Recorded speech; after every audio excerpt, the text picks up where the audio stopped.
Le tueur adolescent se moque du juge, pensant qu'il est intouchable, puis sa propre mère se lève. Dans une salle d'audience glaciale, Romain Lefebvre, un adolescent de 17 ans, s'installa avec un air décontracté. Il se pencha en arrière, croisant les bras, et jeta un regard distrait sur la famille de la victime, comme s'il assistait à une simple comédie. Le juge, un homme d'une cinquantaine d'années au regard sévère, le scrutait avec attention, mais Romain ne semblait même pas remarquer la tension qui l'entourait. Il était persuadé que son jeune âge serait son bouclier. Après tout, qui oserait juger un adolescent pour un crime aussi insignifiant?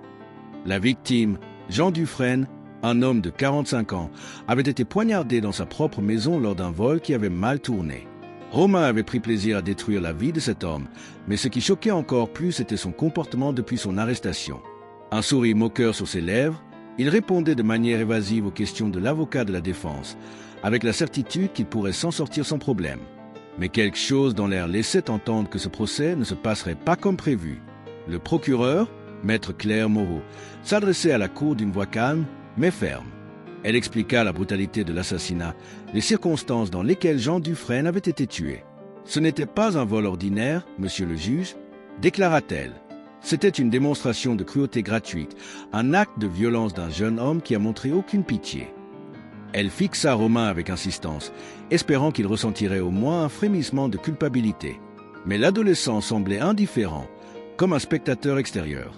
L'odeur de la colère flottait dans la salle alors que le jury écoutait attentivement. Les témoignages des enquêteurs avaient révélé une scène choquante, des meubles renversés, des traces de sang partout et une victime sans défense. Les preuves matérielles étaient accablantes.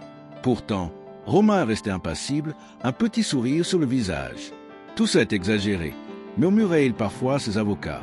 Pour lui, cette histoire n'était qu'un mauvais film et il en était le personnage principal. La famille de Jean, assise à l'arrière de la salle, avait du mal à retenir ses larmes. Il n'arrivait pas à comprendre comment un jeune homme pouvait commettre un acte aussi terrible, surtout avec une telle absence de remords. Il se souvenait de Jean comme d'un homme gentil, toujours prêt à aider les autres.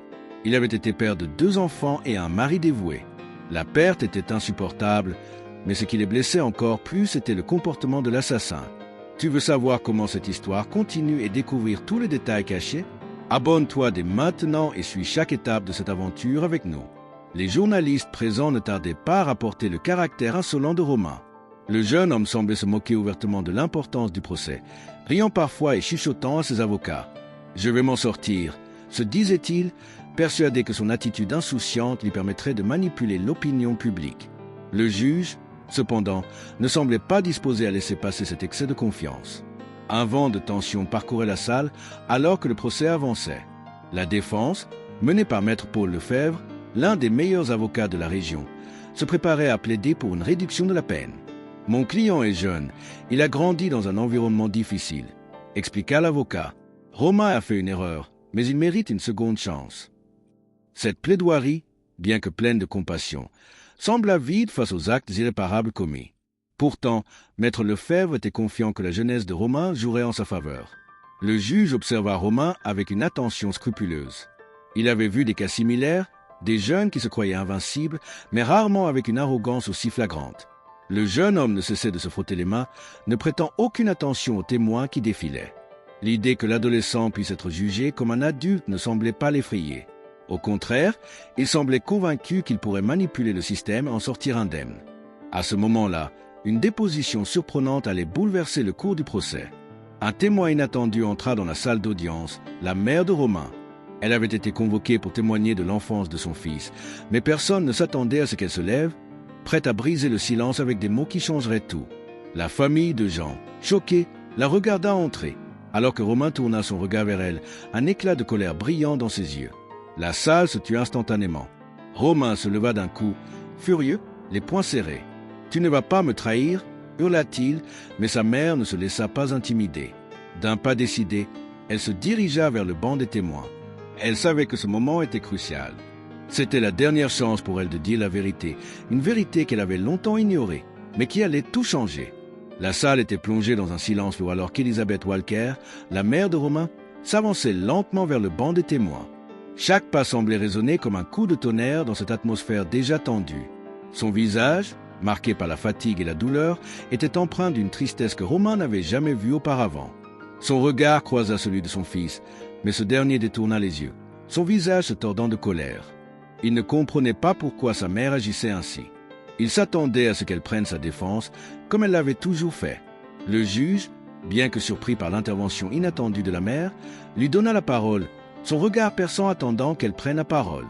Élisabeth inspira profondément, ses mains tremblantes se posant sur le pupitre. Elle baissa les yeux, évitant le regard des jurés et des spectateurs.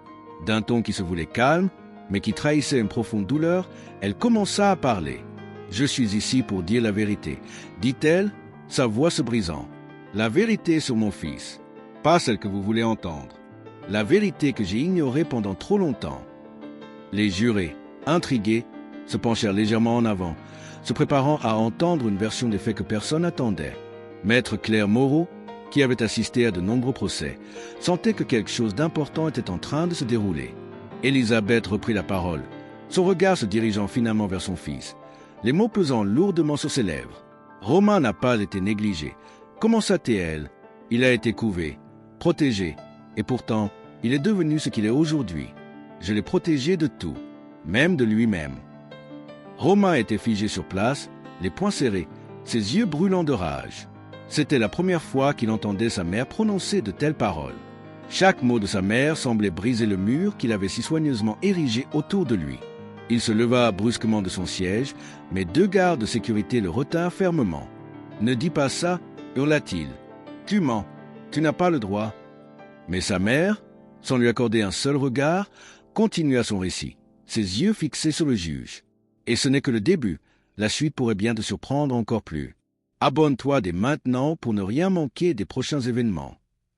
Il a toujours cru qu'il était spécial, poursuivit Élisabeth, ses mots devenant de plus en plus chargés d'émotion. Je lui ai permis de croire que tout lui était dû, que ses désirs passaient avant tout, même avant ceux des autres. Je pensais que c'était de l'amour, mais c'était de l'aveuglement. Elle ferma les yeux un instant, la douleur transperçant son visage. Je l'ai protégé des conséquences de ses actes, des fois où il torturait des animaux, des moments où il se moquait des autres enfants à l'école. Je pensais que c'était juste une phase. Mais aujourd'hui, je vois que c'était bien plus. Les membres de la famille de Jean Dufresne, qui avaient été profondément choqués par le comportement de Romain depuis le début du procès, échangèrent des regards incrédules. Ils n'avaient jamais imaginé que la mère de l'adolescent pourrait briser son silence de cette manière. Élisabeth Walker semblait avoir atteint un point de non-retour. Son dernier espoir de protéger son fils venait de disparaître. « J'ai appris à mes dépens qu'on ne peut pas protéger un enfant de la réalité à tout prix », expliqua-t-elle, sa voix se brisant presque. « Je suis responsable, en partie. J'ai laissé grandir un monstre dans ma maison et je n'ai rien fait. J'ai cru qu'il changerait avec le temps, mais je me suis trompé. J'ai nourri cette monstruosité. J'ai ignoré ses signes et aujourd'hui, je dois en payer le prix. » Le juge James Moreau, qui avait suivi l'évolution de l'audience avec une grande attention, jeta un regard furtif vers Romain. Le jeune homme était blême, la colère se mêlant à l'humiliation sur son visage. Il n'avait jamais imaginé que sa propre mère viendrait exposer ses faiblesses et ses échecs devant la cour. Pour la première fois, il ressentait un sentiment de vulnérabilité qu'il n'avait jamais connu. Le procureur, maître Claire Moreau, observait attentivement la scène. Elle savait que cette confession changerait la dynamique du procès. Romain, dont l'attitude arrogante avait jusque-là dominé la salle d'audience, venait de perdre une partie essentielle de sa défense. La culpabilité, qui semblait si distante auparavant, était désormais palpable dans chaque mot prononcé par sa mère. La pièce venait de prendre un tournant décisif. « Je ne peux plus protéger Romain », ajouta Élisabeth, ses yeux se tournant une dernière fois vers son fils, qui bouillonnait de rage. « Il doit faire face à ce qu'il a fait. Et moi, je dois faire face à ce que j'ai permis. Il est trop tard pour lui. Il a choisi son chemin. » La salle était d'un calme étrange après les paroles d'Élisabeth. Les murmures avaient cessé, et tout le regard était fixé sur Romain, qui, pour la première fois, se trouvait vulnérable. Ses poings serrés étaient blancs de rage, et son visage, habituellement si impassible, exprimait désormais une colère dévorante. Il tourna lentement la tête vers sa mère, ses yeux noirs lançant des éclairs. « Comment oses-tu me faire ça ?» cria-t-il, sa voix brisée par la fureur. « Tu me trahis? Toi aussi. Tu veux que je sois comme eux, un monstre à tes yeux. » Il se leva d'un coup, renversant sa chaise, mais les gardes l'immobilisèrent immédiatement. Les jurés observaient Romain, certains avec étonnement, d'autres avec une lueur d'incompréhension. Il n'avait jamais vu un accusé réagir de cette manière, et encore moins un adolescent si manifestement en colère. Le procureur, maître Claire Moreau, croisa les bras et fixa Romain. Elle savait que ce moment marquait un tournant dans le procès. Les preuves contre lui étaient déjà accablantes, mais maintenant, le vrai visage de l'adolescent se dévoilait devant la cour. Il n'était plus simplement un jeune délinquant. Il était devenu un assassin froid et implacable, incapable de faire face à ses actes. Romain, toujours pris dans sa colère, se redressa brusquement, son regard fixé sur sa mère. « Tu sais ce que tu viens de faire » hurla-t-il. « Tu as brisé tout ce que j'avais construit, tout ce que j'ai fait. C'était pour moi ?» Il se tourna alors vers le juge, son regard suppliant, comme s'il cherchait une échappatoire. « Ce n'est pas moi qui suis le monstre ici. C'est elle. Elle m'a toujours laissé faire ce que je voulais. » Mais ces paroles, aussi furieuses soient-elles, ne faisaient que creuser davantage sa propre tombe. Les avocats de la défense étaient visiblement déstabilisés par le déchaînement émotionnel de Romain. Maître Paul Lefebvre, qui avait précédemment tenté de plaider la cause de l'adolescent, semblait perdu. Il savait que l'attitude de Romain risquait de compromettre toutes ses chances de réduction de peine. Le jeune homme, qui semblait si convaincu qu'il pourrait manipuler le système judiciaire, était désormais en train de tout perdre à cause de son arrogance. Maître Lefebvre se tourna vers lui, essayant de calmer la situation, mais Romain n'écoutait plus, son regard fixé sur sa mère, son corps tremblant de rage. Élisabeth, debout devant la cour, avait les larmes aux yeux, mais son regard était désormais clair. Elle avait tout dit. Elle avait fait ce qu'elle devait faire, même si cela la détruisait intérieurement. Le regard qu'elle lança à son fils n'était pas celui d'une mère qui avait honte de son enfant, mais celui d'une femme qui venait de se libérer d'un lourd fardeau. « Romain, dit-elle d'une voix tremblante mais ferme, je t'ai protégé pendant trop longtemps. Tu n'es pas ce que je pensais que tu étais. Et aujourd'hui, tu dois en assumer les conséquences. Si cette partie t'a déjà captivé et éveillé ta curiosité, imagine tout ce qui reste encore à découvrir. Abonne-toi et viens vivre cette histoire avec nous. » Les membres du jury étaient visiblement bouleversés par le spectacle qui se déroulait devant eux.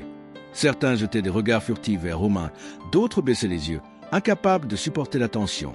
Mais une chose était claire, la confession de sa mère avait ébranlé tout ce qu'il pensait savoir sur lui. L'image d'un adolescent perturbé, peut-être victime d'un environnement difficile, commençait à se fissurer.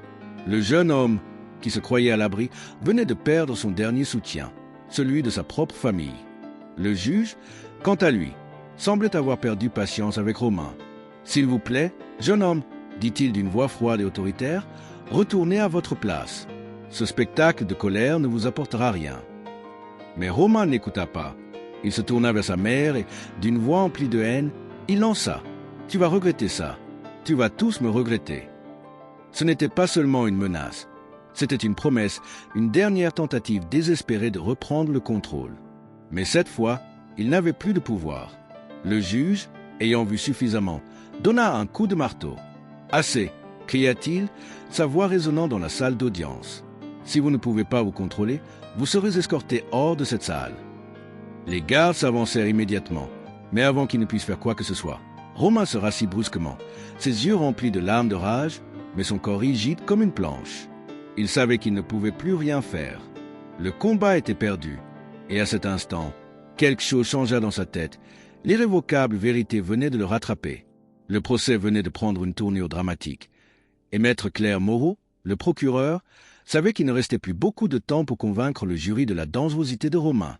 Elle avait observé le jeune homme, vu son attitude arrogante et sa réaction violente, et elle savait que c'était la preuve que son esprit était irrémédiablement brisé. Elle se leva, se dirigeant vers le pupitre avec une détermination nouvelle. « Mesdames et messieurs du jury, commença-t-elle, sa voix calme et ferme, vous avez vu ce qui vient de se passer. Vous avez vu le véritable visage de l'accusé. Ce n'est pas un adolescent perdu.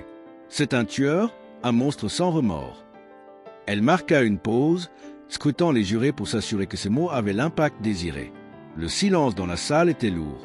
Les membres du jury, qui avaient jusque-là été partagés dans leurs impressions, commençaient à voir Romain sous un jour nouveau.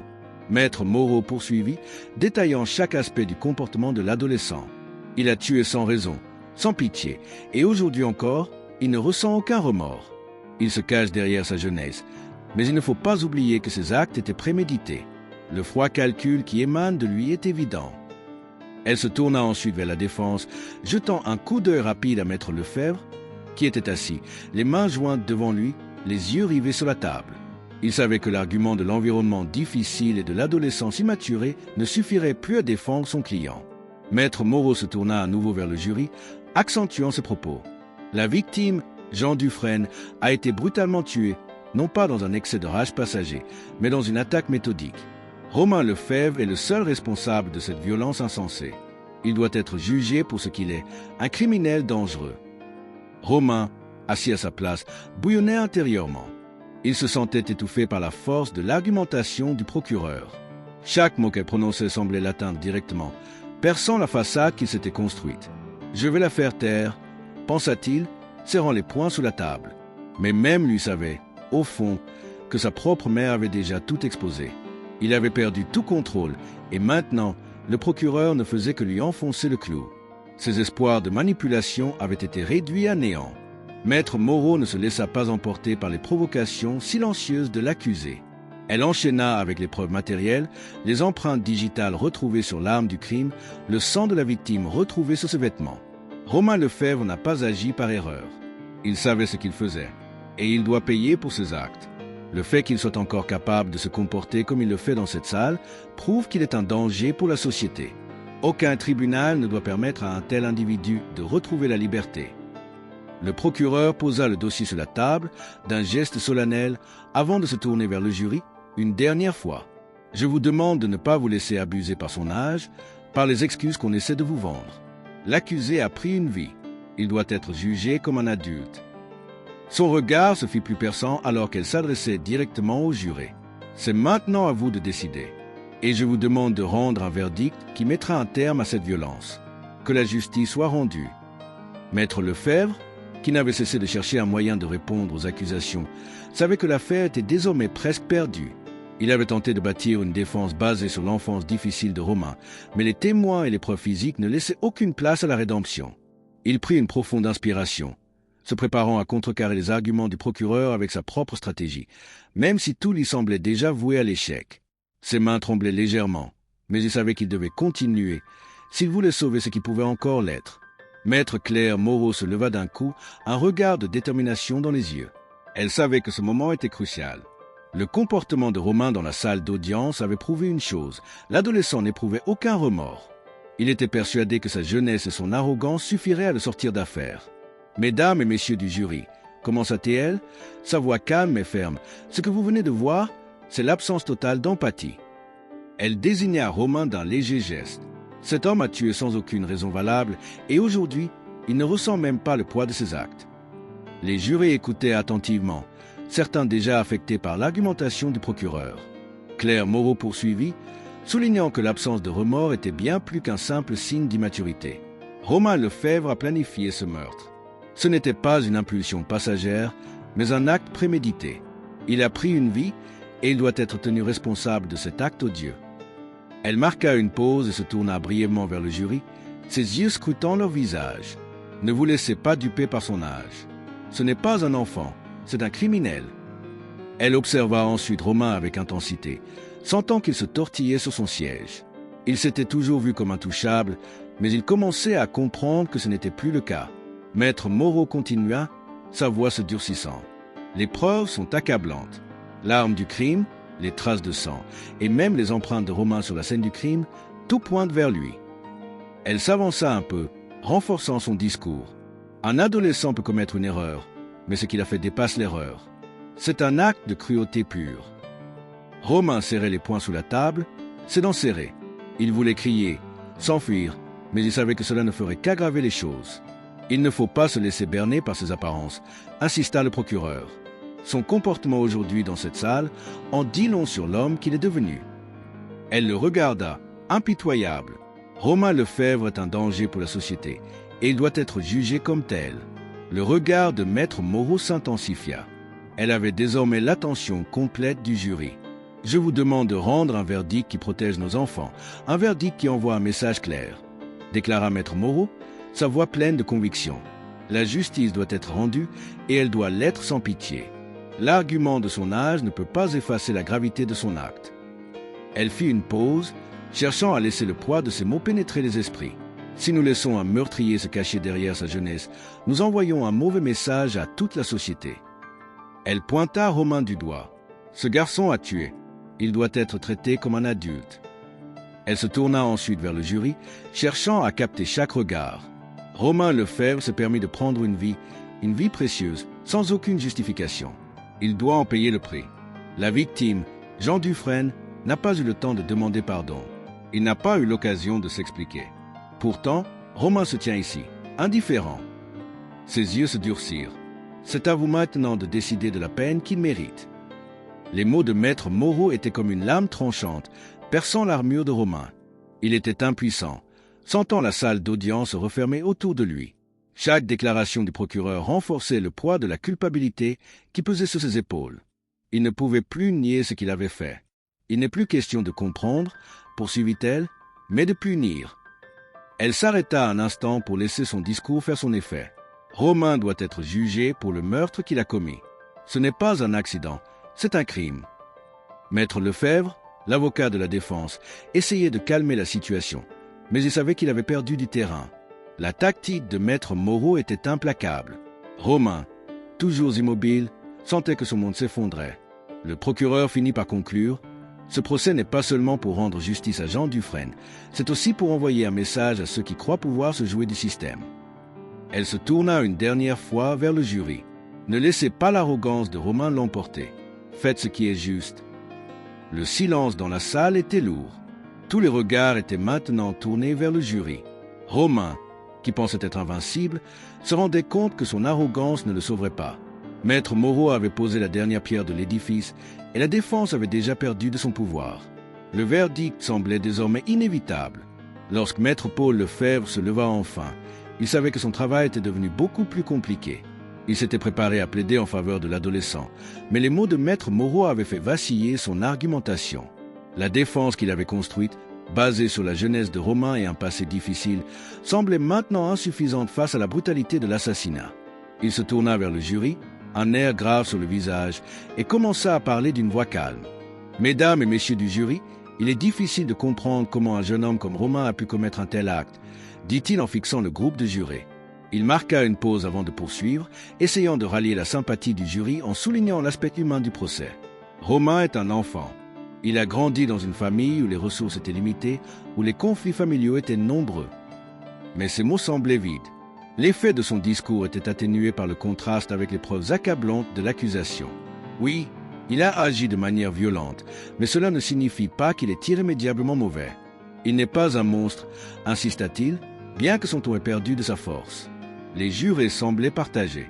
Certains, encore touchés par l'image de la mère brisée d'Élisabeth, cherchaient à comprendre si un jeune homme pouvait réellement être jugé sur la base de sa culpabilité totale ou s'il fallait prendre en compte les facteurs environnementaux. Maître Lefebvre reprit en soulignant que la société avait échoué en ne parvenant pas à aider Romain avant qu'il ne franchisse cette ligne. Romain est le produit d'un environnement défectueux, un produit de la négligence et de la violence qu'il a subi, dit-il, sa voix se faisant plus douce, cherchant à faire appel à la compassion du jury. Il se tourna ensuite vers Romain, qui était assis, les bras croisés et les yeux fixés sur le sol. Ce n'est pas un monstre, c'est un enfant qui a perdu son chemin, mais qui mérite encore une chance de se racheter, poursuivit Maître Lefebvre. Ces mots, bien qu'ayant un certain poids, ne semblaient pas parvenir à renverser la dynamique du procès. Romain, qui avait cru que sa mère et son avocat pourraient l'aider, commençait à comprendre que tout cela s'effondrait. Le procureur, Maître Claire Moreau, écoutait attentivement, mais elle ne semblait pas inquiète. Elle savait que la défense de Maître Lefebvre était en train de s'effriter sous le poids des preuves. Quand elle se leva à nouveau, c'était avec l'assurance de quelqu'un qui sait qu'elle a gagné une bataille. « Mesdames et messieurs du jury, vous avez entendu l'argumentation de la défense, commença-t-elle. Mais la question ici est simple. Peu importe les excuses, peu importe les circonstances, Romain a pris une vie, et cela, vous ne pouvez pas l'ignorer. » Elle s'approcha lentement de Romain, son regard se durcissant à chaque pas. « Vous ne pouvez pas vous laisser berner par cette tentative de le faire passer pour une victime, dit-elle d'un ton grave. Ce garçon n'est pas une victime, il est le bourreau. Il a pris une vie avec une cruauté qui dépasse l'imagination, et maintenant, il essaie de vous manipuler en vous faisant croire que son environnement est responsable. » Elle se tourna vers le jury, ses yeux cherchant à capter leur attention. « Il est responsable de son acte. et il doit payer pour cela. Romain, mal à l'aise sous le regard perçant du procureur, tenta de se redresser dans son siège. Il avait compris que ses chances de manipuler la cour étaient désormais nulles. Tout ce qu'il avait fait jusque-là, du sourire moqueur à la menace lancée à sa mère, ne servait plus à rien. Il avait perdu le contrôle. La salle semblait de plus en plus oppressante, chaque parole de l'avocat de la défense sonnant comme un écho lointain de ce qui aurait pu être une chance, mais ne l'était plus. Le juge, voyant la tournure des événements, fit un signe de la main pour demander l'attention. Le tribunal se réserve désormais pour les déclarations finales. Nous procéderons à la phase de délibération une fois que toutes les parties auront présenté leurs arguments finaux, annonça-t-il d'une voix autoritaire. Romain serra les poings, les dents serrées. Il était clair qu'il n'y avait plus de place pour la rédemption. L'issue du procès semblait déjà écrite et il le savait mieux que quiconque. Cependant, il refusait de l'accepter. Cela n'était pas possible, pas pour lui. Les derniers témoignages étaient dévastateurs, chacun d'eux contribuant à creuser un peu plus la tombe de l'adolescent. L'image de Romain, autrefois un jeune homme arrogant, insouciant et intrépide, se décomposait sous les yeux du jury. Ses espoirs, ses rêves de manipulation, tout cela semblait s'échapper, comme un dernier souffle dans l'air froid de la salle d'audience. Il n'y a plus de chemin de retour, pensa-t-il, une pensée amère qui s'insinuait dans son esprit alors que le procès touchait à sa fin. Le procureur, ayant présenté son dernier argument avec une clarté implacable, s'assit, un léger sourire en coin. Elle savait que la défense n'était plus qu'une formalité. Les preuves, la confession et même l'attitude de Romain dans la salle d'audience avaient tout dit. Tout ce qu'il restait à faire était de laisser le jury rendre son verdict. Maître Lefebvre, lui, se laissa tomber dans son fauteuil, épuisé et résigné, conscient que sa tâche de défense était désormais quasiment impossible. Le silence dans la salle d'audience était lourd, presque palpable. Le jury s'était retiré pour délibérer, laissant la cour dans une attente suspendue. Les membres du jury étaient plongés dans leurs pensées, chacun d'eux pesant les témoignages, les preuves et les émotions qui avaient été partagées au cours du procès. Maître Lefebvre, assis à la table de la défense, semblait accablé par le poids de la situation. Il savait que la décision était désormais entre les mains de ses jurés et il craignait que leur jugement ne soit influencé par l'ampleur de la violence du crime plutôt que par les circonstances atténuantes qu'il avait tenté de mettre en avant. Romain, quant à lui, semblait étrangement calme. Il avait pris une position de défi, croisant les bras, comme s'il attendait une déclaration officielle qui ne changerait rien à sa perception des choses. Pourtant, au fond de lui, il savait que son avenir allait basculer. « Je n'ai jamais cru que ça finirait comme ça », pensa-t-il, mais son arrogance persistait. Il se répétait que les jurés allaient le juger pour ce qu'il était, un jeune homme avec un potentiel, une vie à réhabiliter. Mais il savait, au fond de lui, que cette image qu'il s'était construite s'effondrait peu à peu. La famille de Jean Dufresne, assise dans la section réservée au public, était bouleversée, les émotions allant de la colère à la tristesse. Ils avaient attendu ce moment depuis des mois, espérant que la justice serait rendue pour leurs proches bien-aimés. Les regards étaient fixés sur le juge, qui attendait le retour du jury. La tension était palpable dans l'air. Amélia, la sœur de Jean, essuyait silencieusement ses larmes, les yeux pleins de tristesse. Son frère n'était plus là, et même si le verdict était en passe d'arriver, rien ne ramènerait Jean. Le simple fait de savoir que Romain allait payer pour son crime était la seule consolation possible. Le juge, en attendant, semblait se concentrer sur les dossiers devant lui. Il savait que l'issue de ce procès pourrait avoir des répercussions importantes. Il n'y avait pas de place pour l'indulgence dans ce genre d'affaires. La société attendait de lui qu'il fasse appliquer la loi avec rigueur. Et pourtant, une petite voix intérieure lui rappelait qu'il s'agissait d'un adolescent, d'un jeune homme qui pourrait, sous certaines conditions, se réhabiliter. Mais la brutalité de l'assassinat et le manque total de remords de Romain ne permettaient guère d'espoir. Ce n'était pas un simple vol qui avait mal tourné, c'était un meurtre délibéré. Le bruit des portes qui s'ouvraient fit sursauter l'assemblée. Le jury revenait enfin. Leurs pas résonnaient dans la salle d'audience, chaque membre du jury portant sur ses épaules une décision lourde de conséquences. Le président du jury, un homme d'une 50aine d'années, prit place et se tourna vers le juge. Le silence était maintenant absolu, chaque personne dans la salle suspendue aux lèvres du juré. Le verdict était imminent et tout le monde attendait de connaître le destin de Romain Lefebvre. Le jeune homme, bien que toujours immobile, semblait avoir perdu sa confiance en lui. Le président du jury prit une profonde inspiration avant de se tourner vers le juge. « Votre honneur, nous avons délibéré et nous sommes parvenus à un verdict unanime. » Il marqua une pause, ses yeux balayant la salle, puis il annonça d'une voix claire. « Nous Le jury déclarant Romain Lefebvre coupable du meurtre de Jean Dufresne, avec une peine de réclusion criminelle à perpétuité. Le choc fut immédiat. Le verdict, prononcé d'une manière solennelle, résonna comme un coup de tonnerre dans la salle. Les jurés étaient attentifs, certains évitant le regard de l'accusé, d'autres le fixant sans expression. Romain, bien qu'immobile, sentit son cœur s'emballer. Les mots du président du jury s'étaient enfoncés en lui comme des poignards. Il avait cru, jusque-là, que tout cela n'était qu'un mauvais rêve, mais la réalité venait de lui frapper en pleine face. La perpétuité. Cela signifiait qu'il passerait le reste de sa vie derrière les barreaux.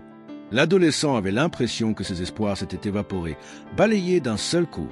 Il baissa les yeux, conscient que la guerre était perdue. Mais une partie de lui se rebellait encore, refusant de croire qu'il ne sortirait jamais de cette situation. Maître Lefebvre, bien que résigné, se leva pour demander une réduction de peine, expliquant que Romain était jeune et qu'il avait montré des signes de regret, mais ces mots semblaient vides et creux après un verdict aussi sévère. Le juge, après un moment de réflexion, répondit d'une voix calme et ferme.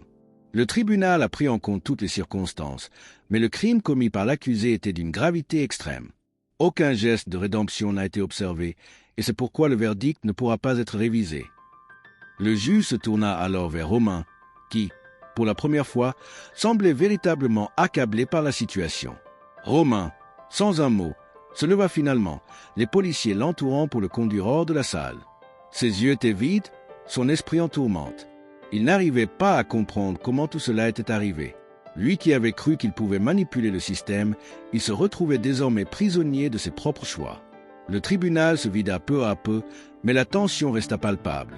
Les membres de la famille de Jean Dufresne se regardaient, un léger sentiment de soulagement traversant leur visage. Bien qu'ils n'aient pas récupéré leurs proches, ils savaient que justice avait été rendue. Romain était maintenant dans la voiture de police, son regard figé sur la route qui défilait devant lui. Il n'y avait plus de retour en arrière possible. Chaque minute qui passait l'éloignait un peu plus de la liberté qu'il avait autrefois prise pour acquise. Il avait du mal à comprendre ce qui venait de se passer. Ce qui avait commencé comme une simple tentative d'échapper à la réalité s'était transformé en un cauchemar dont il ne sortirait jamais indemne. La douleur de l'échec lui serrait la poitrine. Il se demandait si, dans une autre vie, il aurait pu être un autre homme, mais c'était trop tard pour ces questions. Les portes du centre de détention s'ouvrirent devant lui dans un bruit sourd, annonçant la fin de sa vie en dehors de ses murs. Les policiers le conduisirent à travers les couloirs froids et impersonnels de la prison, le faisant passer devant des cellules où des regards vides l'observaient. Romain se sentait comme un étranger dans ce monde qui lui semblait totalement étranger. Le bruit des portes métalliques qui se refermaient derrière lui, un claquement sec, lui fit comprendre que ce serait désormais son quotidien. Il n'avait plus de liberté, plus d'avenir. Tout ce qu'il avait été réduit à cette cellule sombre et glacée. La solitude s'installa rapidement dans son esprit. Au début, il essaya de résister à cette sensation d'isolement, se cachant derrière son arrogance et son dédain. Mais les jours passaient et la réalité devenait de plus en plus difficile à ignorer. Les murs de sa cellule semblaient se rapprocher chaque jour et les bruits des autres détenus, qui se chamaillaient dans les couloirs, le prenaient en étau. La sensation d'être une simple ombre parmi les autres prisonniers, sans aucun espoir de rédemption, le hantait chaque nuit.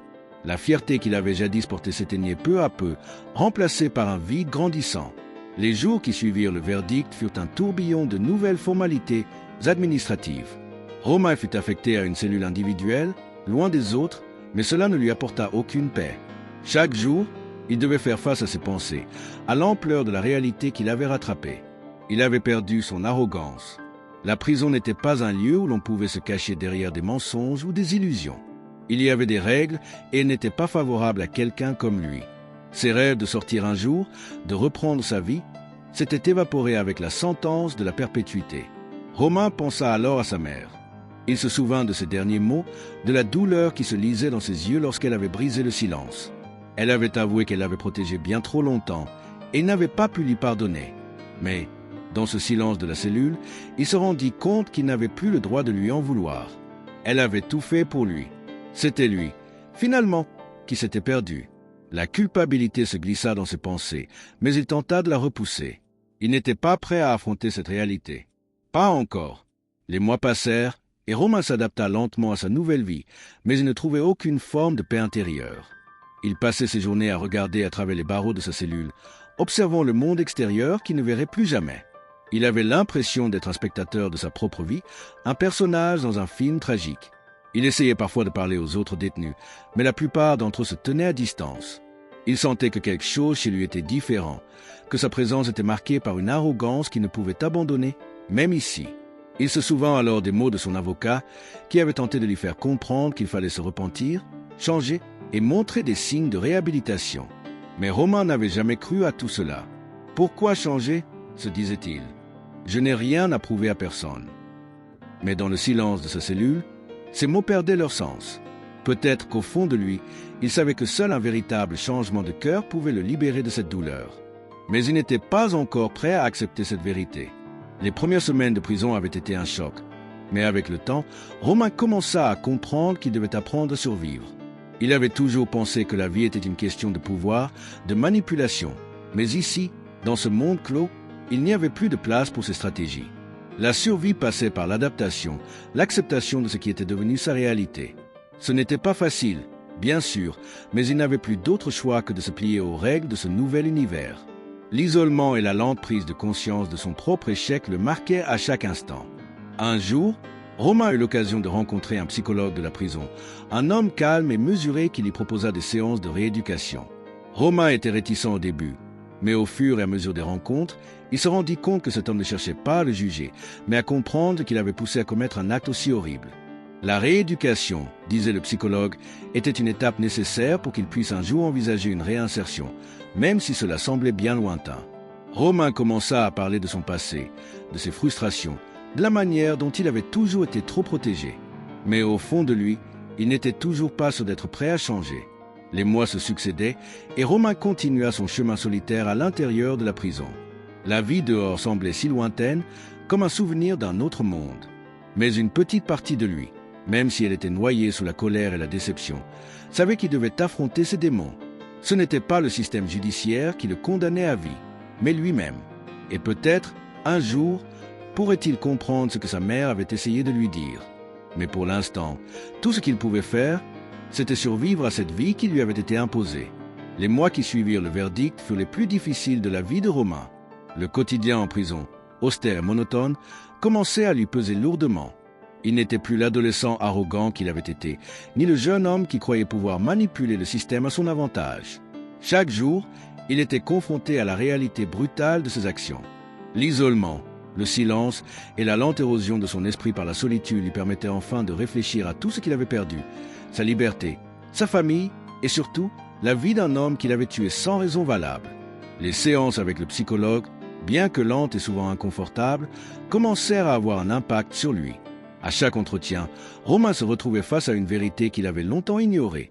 Ses actions avaient des conséquences bien plus profondes que ce qu'il avait jamais imaginé. « Pourquoi ai-je fait ça ?» se demandait-il souvent, mais la réponse restait floue dans son esprit.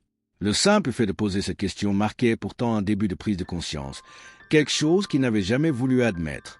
Le psychologue lui expliqua un jour qu'une des étapes du processus de rééducation consistait à comprendre les raisons derrière ses actions. « Comprendre pourquoi vous avez agi ainsi est le premier pas vers le changement, » lui dit-il. Romain se sentit mal à l'aise. Il ne voulait pas vraiment explorer son passé, ses erreurs ou même ses frustrations. Mais le psychologue, avec patience et calme, réussit à l'amener à parler de son enfance. « J'ai toujours eu ce sentiment d'être spécial », avoua-t-il, la voix hésitante. « Mes parents me traitaient comme un prince, mais ils m'ont aussi laissé faire tout ce que je voulais. » Au fur et à mesure des sessions, Romain commença à se rendre compte de la vérité derrière ses propres paroles. Il avait toujours cru que son comportement était justifié par sa position privilégiée, mais en vérité, il avait été un produit d'une éducation mal orientée. Son arrogance et son manque d'empathie ne faisaient que masquer une profonde insécurité qu'il avait toujours niée. C'était plus facile de m'inventer un rôle, un personnage invincible, que d'affronter la réalité, dit-il un jour, en se rendant compte que ce façade l'avait poussé à faire des choix qui avaient détruit des vies. Les premiers signes de remords étaient faibles, mais ils existaient. Romain se surprenait parfois à penser à Jean Dufresne, la victime. Ce nom, qui avait été une simple abstraction au moment de l'attaque, prenait désormais une signification douloureuse. Il pensait aux enfants de Jean, à sa femme, à sa famille qui pleurait la perte de l'homme qu'il avait tué. Ses pensées le hantaient chaque nuit et il commençait à ressentir une lourde culpabilité qui l'empêchait de dormir. Il n'avait pas seulement volé une vie, il avait détruit une famille entière. Mais ses remords étaient encore fragiles, comme une étincelle de lumière dans un monde obscur. Romain ne savait pas comment gérer cette nouvelle émotion. Il avait toujours rejeté les idées de repentance ou de responsabilité. Mais à présent, chaque matin, quand il se réveillait dans sa cellule, il avait du mal à ignorer ce vide dans sa poitrine, cette douleur qu'il avait lui-même créée. « Je ne mérite pas d'être pardonné », se disait-il, mais il ne pouvait empêcher ses pensées de revenir à la victime, à la famille de la victime, à la vie qu'il avait prise. Les autres détenus, eux, n'étaient pas sensibles au changement dans l'attitude de Romain. La prison était un lieu de violence et de survie. Ici, les remords n'avaient aucune place. Mais pour la première fois, Romain se sentait comme un étranger parmi les autres prisonniers. Il ne voulait pas être comme eux. Il ne voulait plus vivre dans ce monde où la violence était une réponse acceptable. C'était une lutte constante pour réprimer ses pensées. Chaque jour, il se battait contre ses propres démons, les gardiens de la prison. Quant à eux, ne semblaient pas remarquer le changement qui se produisait en Romain. Ils le traitaient toujours comme un détenu parmi tant d'autres, un jeune homme à surveiller de près. Mais à l'intérieur, quelque chose avait changé. Les séances avec le psychologue, bien que longues et difficiles, lui donnaient une perspective différente sur lui-même et sur ce qu'il était devenu. Il commençait à comprendre que sa rédemption, s'il y en avait une, passerait par l'acceptation de sa culpabilité et non par l'oubli de ses crimes. La journée où Romain se rendit à son dernier entretien avec le psychologue, il se sentit étrangement calme. Il savait que son chemin vers la rédemption ne serait ni rapide ni facile, mais il commençait à voir une lueur d'espoir. « Je ne peux pas revenir en arrière », pensa-t-il, mais peut-être qu'il est encore possible de changer. C'était une pensée timide, mais c'était la première fois qu'il envisageait réellement la possibilité d'un futur dans lequel il serait autre chose qu'un criminel. Un futur où il pourrait un jour se regarder dans le miroir sans détester ce qu'il voyait. Les remords étaient loin d'être parfaits, mais pour la première fois, Romain savait qu'il avait franchi une étape importante dans son propre cheminement intérieur. Et même s'il savait que sa peine serait longue et douloureuse, il comprenait que la véritable épreuve, celle qu'il avait fut pendant des années, venait tout juste de commencer. Romain commença à ressentir les premiers signes de remords dans les semaines qui suivirent son arrivée en prison. Les premiers jours avaient été marqués par la colère et la frustration, mais au fur et à mesure que le temps passait, la réalité de son acte le rattrapait lentement. La solitude dans sa cellule était devenue un espace de réflexion, mais aussi de confrontation avec sa propre conscience. Chaque pensée le ramenait à l'image de Jean Dufresne, l'homme qu'il avait tué sans raison. Cette pensée le hantait, bien qu'il ne soit pas encore prêt à admettre pleinement la profondeur de sa culpabilité. Les séances avec le psychologue de la prison avaient commencé à faire effet, bien que lentement. Au début, Romain avait tenté de repousser toutes les discussions sur ses émotions, préférant se concentrer sur la logique et le raisonnement. Cependant, il était impossible de fuir les questions profondes qui se posaient désormais dans son esprit. Pourquoi avait-il agi ainsi ? Pourquoi n'avait-il pas ressenti la moindre hésitation avant de commettre ce meurtre ? Ces questions le tourmentaient et il commença à se rendre compte que sa propre vie, avant le crime, avait été marquée par une certaine forme de déconnexion avec la réalité. Au fil des entretiens, Romain s'ouvrit davantage, bien qu'à contre-cœur. Le psychologue lui expliqua que la rédemption ne viendrait pas tant d'une simple acceptation de la culpabilité que d'une véritable introspection. Comprendre ce qui vous a poussé à commettre cet acte, dit-il un jour, est le premier pas vers le changement. Ces mots frappèrent Romain, car il se rendit compte qu'il avait toujours évité d'examiner son passé, sa famille et ses relations. La vérité qu'il découvrit fut dure à accepter, mais elle marquait le début d'une prise de conscience de sa propre responsabilité. Romain commença à se souvenir de son enfance, de la manière dont il avait été élevé. Il avait été le centre d'attention de ses parents, choyé et souvent exempté des conséquences de ses actes. Ce sentiment d'être spécial, même au détriment des autres, l'avait toujours accompagné. Il comprit alors qu'il avait grandi dans une bulle, une protection excessive qui l'avait empêché de développer une véritable empathie pour les autres. Cette réalité l'ébranla. Il se rendit compte que son manque de culpabilité au moment du crime n'était pas une simple réaction d'adolescent rebelle, mais le résultat d'une éducation qui n'avait pas su lui enseigner les valeurs essentielles de la vie en société. À mesure que les semaines passaient, les remords de Romain grandissaient. Ce n'était pas un simple regret, mais une véritable souffrance intérieure. Il pensait aux enfants de Jean Dufresne, à sa femme et à la douleur qu'il leur avait infligée. Parfois, il se retrouvait à pleurer seul dans sa cellule, un état qu'il n'avait jamais connu auparavant. Il se rendait compte que ses actions n'étaient pas un simple crime, mais un acte qui avait détruit des vies, des rêves, des espoirs. Il n'avait pas seulement tué un homme, mais il avait volé un avenir à toute une famille. Cependant, Romain n'était pas encore prêt à accepter la pleine étendue de sa culpabilité. Il rejetait encore l'idée que tout ce qu'il avait fait, toutes ses actions, étaient entièrement de sa faute. « Je n'ai pas eu d'autre choix », se disait-il souvent. « La vie m'a poussé à faire ce que j'ai fait. » Mais au fond de lui, il savait que cette justification était insuffisante. La véritable douleur venait du fait qu'il avait choisi d'agir ainsi, qu'il avait pris une décision consciente d'ôter la vie d'un autre être humain, un acte qui ne pouvait être excusé par des circonstances extérieures. Le psychologue, bien qu'il ait vu des signes de progression, n'était pas dupe. Il savait que Romain se battait encore contre son propre ego, qu'il n'avait pas complètement franchi le pas de l'acceptation. Mais il avait de l'espoir. La rédemption n'est pas immédiate, disait-il à Romain. Elle prend du temps. Ce que vous vivez en ce moment, c'est une étape nécessaire. Romain n'était toujours pas convaincu. Chaque jour passé en prison semblait lui rappeler l'étendue de sa folie et l'impossibilité de réparer le tort qu'il avait causé. Les autres détenus ne prêtaient guère attention à Romain, et il le savait. La prison était un endroit où les remords n'avaient pas de place. Ici, il fallait survivre, se protéger des autres, ne pas montrer de faiblesse. Pourtant, malgré l'isolement dans lequel il vivait, Romain commençait à percevoir la vérité que le psychologue lui avait enseignée. Pour changer, il faut accepter de voir en soi ce que l'on refuse de voir. Cela n'avait pas été facile à entendre et encore moins à appliquer. Mais quelque part au fond de lui, une petite voix lui disait qu'il pouvait encore se racheter, même si cela semblait impossible. La culpabilité commença à s'infiltrer dans chaque aspect de la vie de Romain.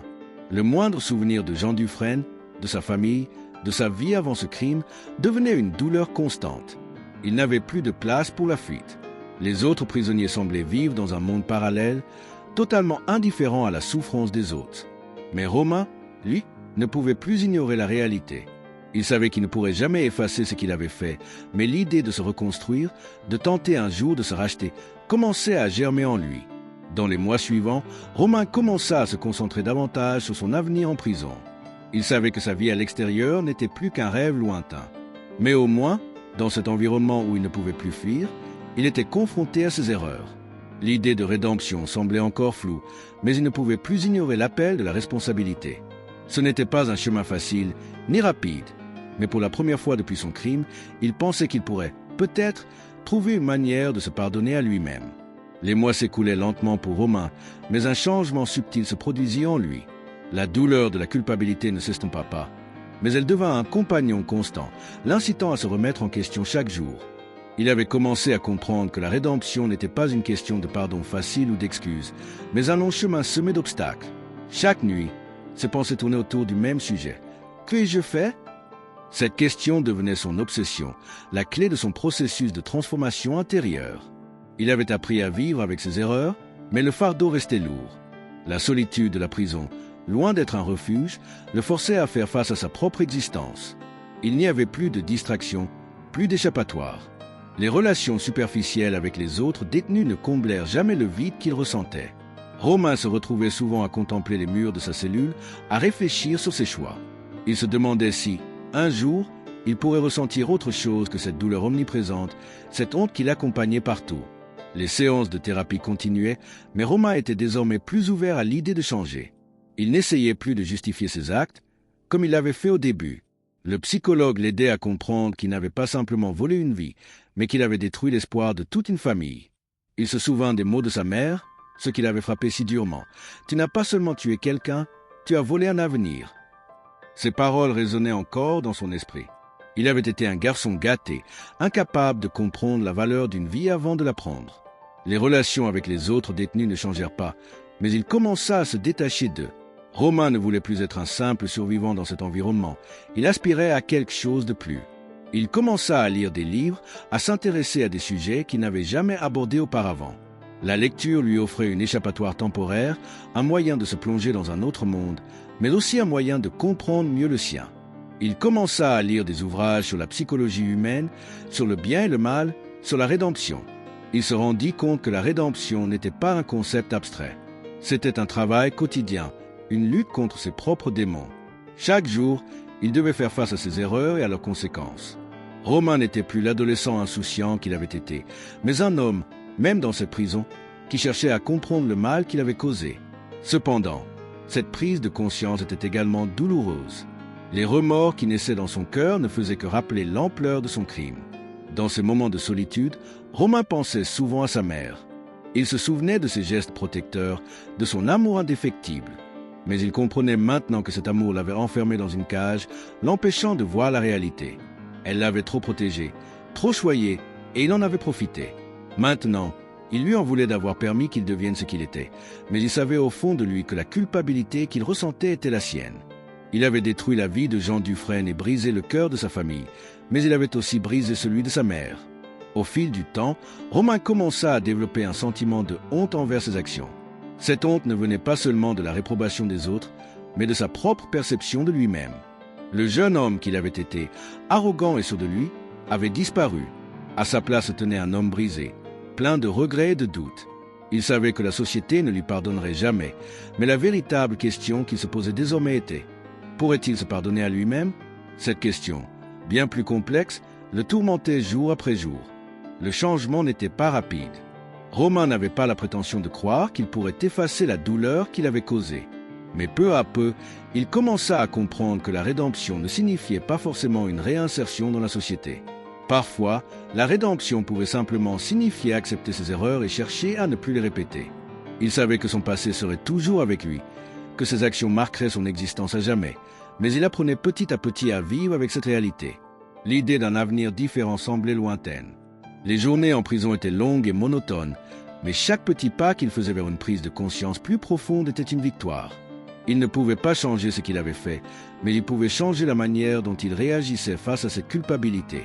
Dans un monde où la rédemption semblait hors de portée, il commençait à comprendre qu'elle ne dépendait pas des autres, mais de lui-même. Un jour, après une énième séance avec le psychologue, Romain se retrouva seul dans sa cellule. Il s'assit sur son lit et ferma les yeux. Il se demanda si un jour il pourrait se regarder dans le miroir sans détester ce qu'il y voyait. Peut-être que ce jour ne viendrait jamais, mais pour la première fois, il n'était pas ce que cela ait de l'importance. Ce qui comptait, c'était qu'il essayait, qu'il faisait face à la réalité. C'était peut-être ça, la vraie rédemption. Les années passaient et, malgré tout, Romain s'efforçait de vivre avec le poids de son passé. Chaque jour en prison était une épreuve, mais il savait que c'était le prix qu'il devait payer. Il n'espérait plus de libération immédiate, mais l'idée qu'il puisse, un jour, trouver la paix intérieure l'occupait de plus en plus. Lors de ces moments de réflexion, il pensait souvent à Jean Dufresne, à sa famille, et se demandait s'il pourrait un jour réparer le tort qu'il avait causé. Bien que cette réparation fût impossible, il commença à croire que la vraie réparation serait d'éviter de faire souffrir encore quelqu'un. Il avait développé des habitudes de vie plus saines. Il se levait tôt chaque matin, faisait de l'exercice, lisait, et surtout, consacrait du temps à la méditation et à la réflexion. Chaque jour, il se posait la question: ai-je fait quelque chose aujourd'hui pour être une meilleure personne? Parfois, la réponse était non, mais il s'efforçait de changer, de devenir quelqu'un de plus humain, de plus responsable. C'était une lutte constante, mais c'était la seule qu'il pouvait mener. Romain commença à envisager de suivre une formation en prison. Il savait qu'il n'aurait pas la chance de reprendre une vie normale de sitôt, mais il voulait tout de même trouver une manière de contribuer à la société, même de derrière les barreaux. Il se tourna vers les livres, cherchant à acquérir de nouvelles compétences, à développer sa pensée critique. Il savait qu'une libération conditionnelle, si elle survenait un jour, nécessiterait un changement profond dans sa vie, et cela passerait par son éducation et sa réhabilitation. Les gardiens, qu'il avait toujours vu comme un jeune délinquant arrogant, commencèrent à remarquer cette évolution. Certains lui lancèrent même des regards approbateurs lorsqu'il se montrait plus calme et plus réfléchi. Romain, pourtant, ne cherchait pas leur approbation. Il s'en fichait. Ce qui comptait désormais, c'était la manière dont il se percevait lui-même. Il n'était plus cet adolescent qui se croyait invincible, mais un homme conscient de ses erreurs et de ses faiblesses. Un jour, un vieux détenu, qui avait observé Romain pendant des mois, s'approcha de lui et lui parla. « Tu sais, gamin, lui dit-il, on peut toujours se réinventer, mais il faut vraiment le vouloir. » Ces mots résonnèrent en lui plus qu'il ne l'aurait imaginé. Il savait que ce n'était pas facile. Il n'y avait pas de raccourci vers la rédemption, mais il pouvait encore décider, chaque jour, de faire ce qui était juste, même si c'était difficile. C'était une pensée réconfortante dans cet environnement impitoyable. Les mois passaient, et Romain continuait à avancer, un jour à la fois. Il était parfois tenté de replonger dans la colère et la révolte, mais chaque fois il revenait à l'idée que ce n'était plus le chemin à suivre. La colère ne faisait qu'aggraver sa souffrance, et il avait appris à l'accepter, à la comprendre. Ce n'était pas facile, mais il était en train de se libérer d'une partie de ses chaînes intérieures. Le chemin de la rédemption n'était pas linéaire, mais il était possible. Il n'était plus un simple détenu, mais un homme qui cherchait à vivre avec ses erreurs. Romain n'était toujours pas certain de ce que l'avenir lui réservait, mais une chose était claire. Il voulait vivre une vie plus honnête. S'il passait le reste de ses jours en prison, il espérait que sa vie puisse servir de leçon pour d'autres. Peut-être que cela ne suffirait pas à apaiser la douleur qu'il avait causée, mais cela lui permettrait de mourir un peu moins coupable. À chaque fin de journée, il se regardait dans le miroir et se demandait « Ai-je fait quelque chose de bien aujourd'hui ?» Et parfois, il répondait oui, et parfois non, mais au moins il avait l'honnêteté d'essayer. Il commença à recevoir des lettres de sa mère, mais elles étaient remplies de regrets, de questions sans réponse. Élisabeth ne savait pas comment l'aider, et elle lui écrivait de temps en temps, espérant qu'il allait changer. Ces lettres étaient empreintes d'amour, mais aussi de douleur. Romain commença à répondre, non pas pour la consoler, mais pour se confier. Il lui expliqua qu'il était en train de changer, que sa conscience était tourmentée, mais qu'il essayait de trouver la paix. Ces lettres devinrent des témoignages de son évolution, des réflexions sur ce qu'il avait été et ce qu'il espérait devenir. Un jour, Romain se rendit compte qu'il n'avait plus besoin d'une libération physique pour se libérer intérieurement. Il se sentait plus léger, comme si une partie du fardeau qu'il portait depuis des années avait disparu. Il n'était pas parfait, et son passé resterait avec lui, mais il avait appris à vivre avec cette part sombre. Il savait qu'il n'aurait jamais l'opportunité de réparer toutes ses erreurs, mais il avait compris que la vraie rédemption ne venait pas d'un pardon externe, mais d'une paix intérieure durement gagnée. Romain passa de plus en plus de temps à écrire, non seulement à sa mère, mais aussi à des associations qui aidaient les détenus à se réinsérer. Il avait compris que l'une des manières les plus puissantes de se réconcilier avec le monde était d'apporter sa propre contribution. Bien que son futur soit incertain, Romain avait enfin trouvé un but, se reconstruire à travers le service et l'écriture, deux choses qu'il n'avait jamais envisagées auparavant.